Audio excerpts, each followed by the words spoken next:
Musa aleyhissalam Allah'a deyir ki, istəyirəm cənnətdə olan qonşunu mənə göstərəsən. Allah Həzrəti Musa'ya ünvan verir ki, get filan yerdə bir cavan oğlandır, odur cənnətdə sənin qonşun. Gəlir o cənnət, təbii ki də bu cavan oğlandan Həzrəti Musa'nı tanıyırdı, peyğəmbər kimi qəbul eləmişdi, daha doğrusu peyğəmbər kimi qəbul eləmişdi, amma təbii ki o vaxtı şəkil yox idi, filan yox idi, üz cəhətdən tanımırdı.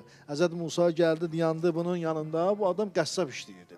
Bilirsiniz də, şərii termində, şəriət fikrində qəssablıq bəyənilməyən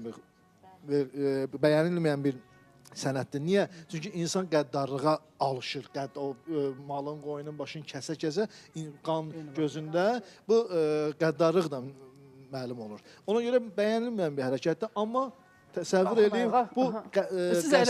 bu qəssab deyir ki, Allah Musanın cənnətdə qonşusudur. Sual edir. Özü-özündə Həzrəti Musa